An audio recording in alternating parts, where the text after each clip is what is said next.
بسم اللہ الرحمن الرحیم الحمد لولیہ والصلاة والسلام علی نبیہ وعلی آلہ واصحابہ اجمعین اما بعد فاعوذ باللہ من الشیطان الرجیم بسم اللہ الرحمن الرحیم وما قدر اللہ حق قدرہ اذ قالوا ما انزل اللہ علی بشر من شیء آمنت باللہ صدق اللہ العظیم صلی اللہ علی حبیبہ محمد وعلی آلہ وصحبہ وبارک وسلم۔ ناظرین، آج کا ہمارا موضوع بہت اہم ہے۔ اس وقت آپ دیکھتے ہیں کہ اکثر افراد ان کے جسم میں بہت زیادہ موٹاپا آ چکا ہے۔ اس موٹاپے کی وجہ سے کئی بیماریاں جو ہیں وہ پیدا ہوتی ہیں۔ تو آج کا ہمارا موضوع ہے موٹاپا جو ہے اس کے قرآن و سنت کے مطابق اس کا علاج اور اس کی بچاؤ کی احتیاطی تدابیر۔ تو سب سے پہلے یہ دیکھیے کہ موٹاپا کہتے کس کو ہیں۔ موٹاپا جسم کے اندر جب ضرورت سے زیادہ چربی بڑھ جاتی ہے، ضرورت سے زائد چربی ہو جاتی ہے، تو اس کا نام موٹاپا ہے۔ اور ذہن میں رکھیں کہ یہ موٹاپا یہ ایک تو ہے اللہ کی طرف سے ایسا ہے، ایک ہے کہ بندہ بد پرہیزی کی وجہ سے ایسا کرتا ہے۔ تو اگر بد پرہیزی کی وجہ سے ایسا کرتا ہے تو اللہ کے ہاں یہ مبغوض ہے، یعنی پسندیدہ نہیں ہے۔ جو آیت کریمہ تلاوت کی ہے وما قدر اللہ حق قدری، اس کا پس منظر کیا ہے؟ امام فخر الدین رازی اپنی مشہور تفسیر کبیر یعنی مفاتیح الغیب میں آپ فرماتے ہیں کہ یہ آیت یا تو مشرکین کے بارے میں نازل ہوئی اور یا پھر یہودیوں کے بارے میں نازل ہوئی، لیکن صاحب جامع البیان نے صراحت کر دی کہ اس آیت کا سیاق و سباق بتاتا ہے کہ یہ یہودیوں کے متعلق ہے۔ ایک یہودی مناظر جس کا نام سیف تھا، وہ آقا علیہ الصلوۃ والسلام کی بارگاہ میں آ کر بحث مباحثہ کرتا اور مناظرہ، مجادلہ، مکابرہ کئی دفعہ جو ہے وہ کرتا۔ تو ایک دفعہ وہ آقا علیہ الصلوۃ والسلام کی خدمت میں آیا تو سرکار نے آگے سے فرمایا کہ تم میرے ساتھ بحث مباحثہ کر رہے ہو، تم تورات کو تو مانتے ہو نا، تو یہ بتاؤ کہ تورات میں نہیں لکھا ان اللہ یبغض الحبر السمین، کہ اللہ تعالیٰ موٹے جو عالم دین ہے، موٹا جو عالم دین ہے، اس سے اللہ تعالیٰ نفرت کرتا ہے۔ تو اس پر حضور نے اس کو یہودی کو جو سیف تھا اس کو خاموش کرا دیا۔ تو مقصد یہ ہے کہ جو موٹاپا ہے یہ اللہ تعالیٰ کو محبوب نہیں ہے۔ اور ام المومنین حضرت عائشہ صدیقہ رضی اللہ تعالیٰ عنہ فرماتی ہیں حضور کے دنیا سے پردہ کرنے کے بعد سب سے پہلی جو بدعت مدینہ پاک میں جاری ہوئی وہ یہی ہوئی پیٹ بھر کر کھانا۔ ظاہر بات ہے کہ جب پیٹ بھر کر کوئی بندہ کھائے گا تو اس سے اس کی چربی جو ہے وہ بڑھے گی۔ ذہن میں رکھیں کہ ہمارے جسم کے اندر جو اجزاء ہیں وہ پانچ طرح کے ہیں۔ ایک ہے نشاستہ، ایک ہے حیاتین، اور ایک ہے لحمیات، اور ایک ہے کاربوہائیڈریٹس، اور اس طریقے سے معدنیات۔ یہ پانچ ہمارے اجزاء ہیں، ان کو ذہن میں رکھیں۔ تو ظاہر بات ہے کہ جب ہم پیٹ بھر کر کھائیں گے تو ہماری چربی بڑھے گی۔ صحابہ کرام میں یہ موٹاپے کی بیماری نہیں تھی۔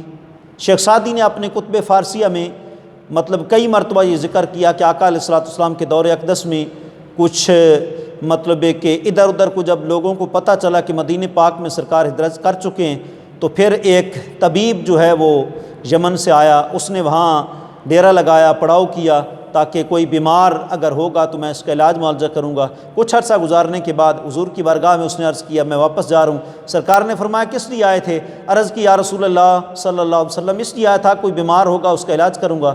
تو آپ کے صحابہ میں سے تو کوئی بیمار ہی نہیں ہوا، اس کی وجہ کیا ہے؟ حضور نے فرمایا میرے صحابہ بھوک رکھ کر کھانا کھاتے ہیں۔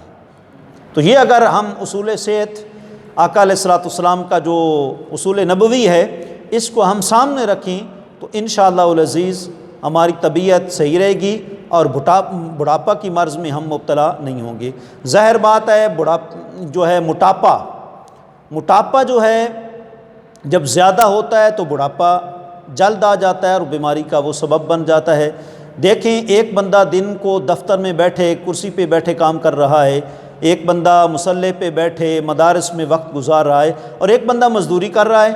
ظاہر ہے دونوں کی کیلوریز میں، یعنی ان کی طاقت کے بڑھاؤ میں جیسی ضرورت ہے اس کے مطابق ضرورت پوری کرنی ہے۔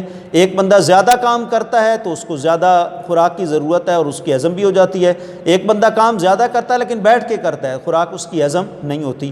پہلے دور میں دیہاتوں میں یہ موٹاپے کی بیماری جو ہے بہت کم تھی۔ اس کی وجہ یہ تھی کہ وہ کھیتی باڑی بھی کرتے تھے، چہل قدمی بھی کرتے تھے، اور آج تو جدید ٹیکنالوجی کے آلات یعنی مشینیں وغیرہ یہ دیہاتوں میں بھی پہنچ چکی ہیں، جس کی وجہ سے دیہات کے لوگ بھی جو ہے اس مرض میں آہستہ آہستہ جو ہے وہ مبتلا ہو رہے ہیں۔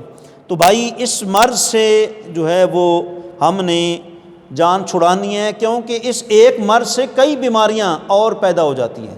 مثال کے طور پر بلڈ پریشر کا بڑھنا، جوڑوں کا درد، اس طریقے سے ورم گردہ، امراض گردہ اور امراض قلب، اس قسم کی کئی امراض جو ہے اس موٹاپے کی وجہ سے اور پیدا ہو جاتی ہیں۔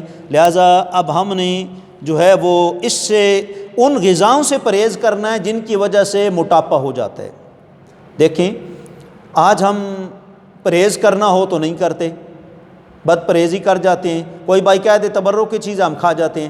مولا کائنات حضرت علی المرتضیٰ شیر خدا کرم اللہ وجہ الکریم کی جو ہے وہ عشوب چشم تھی، یعنی آنکھ کی مرض میں مبتلا تھے، تو صحابہ اکرام کھجوریں کھا رہے تھے، باقی صحابہ نے کھائیں، حضور نے کسی کو منع نہیں کیا، لیکن حضرت علی المرتضیٰ شیر خدا رضی اللہ عنہ جب اٹھانے لگے تو حضور نے روک دیا، فرما علی تم نے کھجوریں نہیں کھانی جب تک عشوب چشم تمہارا یعنی یہ آنکھ کی بیماری جب تک ٹھیک نہیں ہوتی اس وقت تک۔ لہٰذا اس لیے تو طبیب اور حکیم لوگ، ڈاکٹر لوگ، ہومیوپیتھک ایلوپیتھک کہتے ہیں کہ جو پرہیز ہے وہ علاج سے بہتر ہے۔ تو بھائیو، ہم نے ثقیل غذاؤں سے پرہیز کرنا ہے، بادی غذاؤں سے پرہیز کرنا ہے، مرغن جو غذائیں ہیں ان سے، اور بالخصوص میٹھی جو چیزیں ہیں، مٹھائیاں ہیں اور بیکریز کی اس قسم کی جتنی میٹھی اشیاء ہیں ان سے ہم نے پرہیز کرنا ہے، کیونکہ اس کی وجہ سے بھی جو ہے موٹاپے کے اندر اضافہ ہوتا ہے۔ تو ذہن میں رکھنا ہے، آج ہم فاسٹ فوڈ کا بھی استعمال کرتے ہیں، وقت کی بچت کرنے کے لیے برگر، شوارمے وغیرہ بازاری چیزیں کھاتے ہیں، جن کی وجہ سے بھی جو ہے وہ موٹاپا ہو جاتا ہے۔ اس سے بھی ہمیں پرہیز کرنا چاہیے۔ اور ایک تحقیق کے مطابق نیند کی کمی بھی جو ہے موٹاپے کا باعث بن سکتی ہے، کیونکہ کم سونے سے ہارمونز کا جو لیول ہے وہ بڑھ جاتا ہے اور یہ بھوک میں اضافے کا سبب بن جاتا ہے۔ لہذا اس سے جو ہے ہمیں گریز کرنا چاہیے۔ اور کھانے کے بعد جلد سونا یہ بھی مضر صحت ہے، اس سے بھی ہمیں جو ہے بچنا چاہیے۔ تھوڑی چہل قدمی کر کے پھر جو ہے وہ سویا جائے تاکہ کھانا صحیح طریقے پر ہضم ہو جائے۔ پھل اور سبزیوں کا استعمال کرنے والا موٹاپے کا کم شکار ہوتا ہے، گوشت کھانے والا، گوشت زیادہ استعمال کرنے والا موٹاپے کا جو ہے وہ شکار ہو جاتا ہے۔ تو ذہن میں رکھیں، چہل قدمی کا معمول بنائیں اور روزانہ 15 منٹ کی کم از کم پاؤں کی ورزش جو ہے اس کا معمول بنائیں اور صحت مند اپنی عادات اپنائیں۔ اور گوشت، مکھن، چکنائی اور مٹھائیاں، بیکری اور چینی کی اشیاء، خاص کر جو چاول ہیں وہ کم استعمال کریں، سبزیاں زیادہ کھائیں، تو انشاءاللہ العزیز بڑھاپے کے مرض سے اللہ کریم جو ہے وہ محفوظ رکھے گا۔ اور زیادہ سے زیادہ عبادت کریں، جتنی عبادت زیادہ ہوگی انشاءاللہ العزیز بڑھاپا نہیں آئے گا۔ آپ جو ہے وہ مغرب کے بعد 6 رکعت نماز اوابین پڑھیں، فجر کی نماز کے بعد جو ہے وہ آپ اشراق پڑھیں، چاشت پڑھیں، یہ جو مسنون جو ہے وہ نمازیں ان کی آپ پابندی کریں، جو بھی کام کریں پابندی سے کریں، انشاءاللہ العزیز جو ہے اللہ بڑھاپے کے موٹاپے کی مرض سے اللہ تعالیٰ محفوظ فرمائے گا۔ احب الاعمال الی اللہ ادومها وان قل، سرکار نے فرمایا اللہ کو وہ عمل پسند ہے جو روزانہ کیا جائے اگرچہ تھوڑا ہی کیوں نہ ہو۔ آپ ورزش تھوڑے ہی کریں، 15 منٹ ہی کریں، لیکن روزانہ کی عادت بنائیں انشاءاللہ العزیز۔ اللہ کریم اپنے فضل سے، آقا علیہ الصلوۃ والسلام کے توسل و صدق سے آپ کو موٹاپے جیسی بیماریوں سے جو ہے وہ ضرور نجات عطا فرمائے گا۔ وآخر دعوانا ان الحمد للہ رب العالمین۔